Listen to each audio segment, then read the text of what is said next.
Meet Cyniah Elise. Cyniah comes from a family of singers and never had any vocal lessons because of her musical family. She grew up singing and performing at churches, talent shows, and has also been a top contestant on American Idol.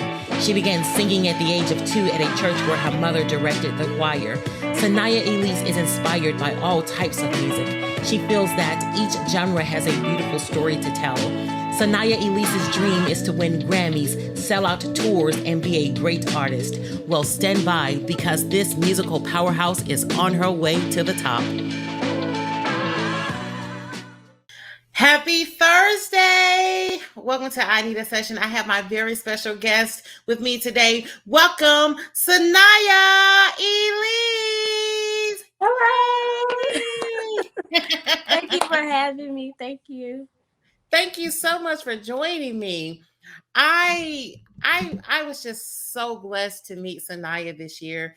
She was a contestant on American Idol. She was so gracious to give me her time, and she sang a song at my live event just a couple of weeks ago. I mean, her journey is amazing. She is a musical powerhouse. So, I don't like to waste any time. I like to get right to it. Cyniah, Hello. hello. And I'm gonna, first of all, if you all want to see just how she can burn her music, her samples of her singing, you can find her on social media. I'm going to give all of that to you at the end. So Cyniah, this journey, first of all, how did you even know that you can sing? How old were you when you realized that? Okay. Well, I started singing when I was 2 years old. And that sounds very young, but I just remember my mom telling me that whenever the radio would come on, like I'll be singing and I'll be like on tune and I was harmonizing or whatever. And so she took it seriously. It was like, okay, my baby can sing. So let's push it. Wow. Do you even remember the very first song you sang or memorized? Yeah, the very first song I sung that I can remember was, I think it's called Away in a Manger. It was like this Christmas program at the church where my mother directed the choir, and I was 2 years old, and I sung, and I remembered the words. Wow. So fast forward, you get to middle school, you get to high school. Were you participating in talent shows and stuff like that? Yes, all of my life I've been doing talent shows. I think the first talent show I've ever done was for elementary school. I was in elementary school. I think it was either 3rd or 4th grade, and I sang "The Greatest Love of All," and that started the talent show journey. Wow. I mean, by the time you start pulling Whitney, those chops are like, oh, wow. I mean, so you get to high school. At what point? How did you even know where that you wanted to try out for American Idol? Well, I've always known that I wanted to be a singer. I come from a singing family. So it was just in my blood, and I knew that's what I wanted to do for my career because I eat, drink, sleep, sing. That's it. So once my video from Thanksgiving of 2017 went viral, then I knew, I was like, okay, maybe I have something and maybe it's real because this is a lot of views. So let's try to take it further. So at that point, I just knew I had to, like, I couldn't stop. It wasn't an option for me. So tonight, so you said, okay, you sang a song and you uploaded a video, like, and it just went viral. There is no, you didn't have to push no magic button. It's just like people were like, Oh yeah, it kind of happened like that. My cousin was going live from Facebook, and my particular clip from Facebook, went crazy, and we did not expect that at all. I've been singing all my life, so I've always had footage up on different social media platforms, but I guess that specific video was like, okay, this is the one that's starting everything. wow. So, okay, how did this happen? You go, you try out, or you get the call. Like, walk me through. Like, how did this? Like, was it like a dream? It was definitely a dream. Honestly, I didn't even, it's like one of those dreams where you just don't even realize what's really happening. You kind of just going through it. And then I think it finally hit me that I was on American Idol when I had my audition, because I was not used to people pulling me this way and that way to do interviews, to do B-roll, hero shots. Didn't know what that was. So when I'm just getting pulled here and there, I'm like, okay, I'm on a TV show right now. Like, this is real life. And I was like, this is exciting. I love this. Wow. Were you nervous? I don't know, my nerves hit me weird. Like, I start off real chill, and then my nerves will hit me like in the middle of the song, because I'll just be on autopilot, and then like in the middle of the song, like I snap into reality. I'm like, okay, hold on, I'm actually singing. So I was fine before, and then when I was singing, it was a mess. Wow. Were you afraid to receive feedback from the judges?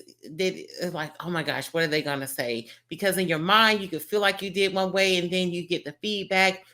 What was that like? Just receiving feedback in front of everybody. Well, um, that was definitely nerve wracking, because this is like my goal in life. This is my gift from God, and it's kind of different when you have someone else like critiquing, your craft and your art. So it's like, I really hope they like it. It's like, just like Erica Badu, I'm an artist and I'm sensitive about it. Like, that's how I felt.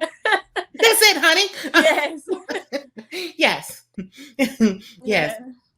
I mean, so you make it to Hawaii. I mean, like, when you're around a bunch of artists, everybody has their own style. And if you don't go already grounded and confident, you can forget about what your style is and feel confident about that. What was it like being mixed in with so many artists and holding on to your identity?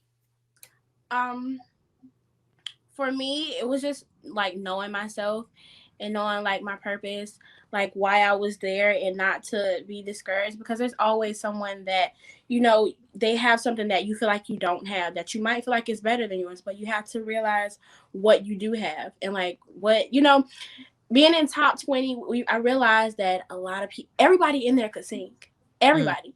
So it's mhm. like, what's different? Like, what made them choose me? Like, why me? And so I had to realize that, okay, I'm here and I'm here for a reason. So do my thing and don't worry about nobody else. That's the session right there. There it is. Do your Right. thing and don't worry about anybody else. Stay in your lane, period. Right. I love it. Period. Yes. I mean, how has life changed for you since doing American Idol and getting all of this exposure? um, Life has changed so drastically. Like, a lot of different opportunities just coming left and right. But I think the biggest shift though was like from having a whole bunch of opportunities to the pandemic. Everything slowed down. Mm. Like, and it was crazy. And so coming from, big flashy lights to, okay, now I'm literally home and like closed up, can't go anywhere. So things were like difficult, and like when you can't do shows, like that's how I live. That's how I make my money. So when you can't do shows and stuff, it slows down the process of everything. So I think the funding for even trying to get my EP out, that I've been telling, my supporters that I've been trying to get out for the longest, it's been harder to like complete that, because I can't do it because there's not a lot of gigs out, because that's how I, get paid to do stuff. So speaking of that, getting funded, as an artist, like, 15, 20 years ago, people were looking for the record companies to do all of that. And so we started changing. It seems like artists started changing the way that they get their music out. So when you say trying to get my EP out, what does it take for you to get out there? What does that mean? And what's the process of funding? Like, what do you need? It's I don't even think people understand. Like, as an independent artist, it takes a lot. It takes a lot of money. It takes a lot of energy. um the money aspect, you have to pay for, graphics, and I had no idea that there was a certain standard of how your photo has to look if you're trying to upload it onto something. I had no idea about that. So you have to get professional pictures. And then the music, people not doing nothing free, so you gotta pay for studio time. You have to pay for the song you're using. You have to it's Everything takes money. And I think for my single, I spent well over $1,000. Like without, even think about it. I feel like now I would try to strategize a little bit better than I did because that was my first song, so I was just excited. But I don't think people understand that it takes a lot. Is it okay to ask for people? Because I want somebody watching this and saying, "Hey, you know what? I see your light. How can I support you? How can I be one of your funders, your investors? How can I help you? What would How can they even do that for you?" Yes, that would be very helpful. I could give you my Cash App tag, and that'll Okay. help out a lot. Okay, so my Cash App tag is $ capital Cyniah Chambers. So it's CYNIAHCHACHAMBERS. So yeah. What else do you have coming up? Do you have any other fundraising opportunities or anything like that coming up?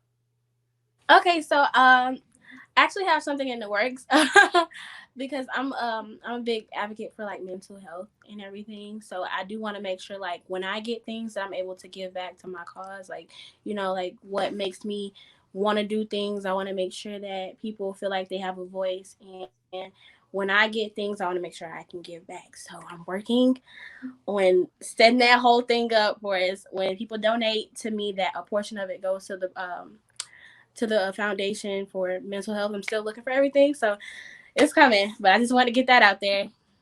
Oh, fantastic. I love that. Because it's to take mental health seriously, and to make it a conversation every day and not wait until there's a crisis. So I certainly celebrate you and appreciate you for that. So as far as new music coming out, do you have any, are you working on, did you just release something, a single, or Okay, you're getting ready to release? I'm getting ready to release another single. I had one come out with this guy named Jay Nana. He's amazing. His voice is so great. And we had a song to come out called Letter to Bay. But my song that's coming out soon, don't have a date yet, that kind of piggybacks on the mental health topic. It goes back to like, looking at yourself and loving what you see and just being confident in who you are. We can't talk about that enough. Loving what you see and being comfortable in who you are. Sanaya, a lot of little girls and teenagers, they see your face on social media, they see your face on TV, and they are saying, I want to be like you. What do you say to those girls in your age group and even beyond your age group who are looking at you and say, I want to be like you? What do you say to them? I I don't, it's a lot, and I'm so grateful to be that role model for little girls and other people. Um, I just want to. It makes me want to keep on going, and it makes me realize like this is why I did this in the first place, because I always want to let people know that they have a voice. Like always speak up, tell your truth, like be yourself. So that's amazing that I'm actually doing. Like I'm actually working in my purpose. Mm. That's the session right there. Speak up, use your voice. Let it, just let it go. Let it rip. That's it right there. I Right. love Yeah. it. Sanaya, certainly you could have been anywhere in this world, but you chose to hang out with me today, and I don't take that for granted. Oh, there's one other question I want to ask. Who inspires you? Who did you listen to the most? And what songs were you singing before you even made it to American Idol? Okay, so my music style is very all over the place. I listen to a lot of everybody. So like my I can't even say favorite, but I listen to a lot of Tamar Braxton. I listen to Adele, Brandy for sure. Um I love Miley Cyrus. Miley Cyrus, that the whole thing. Um it just Rascal Flats.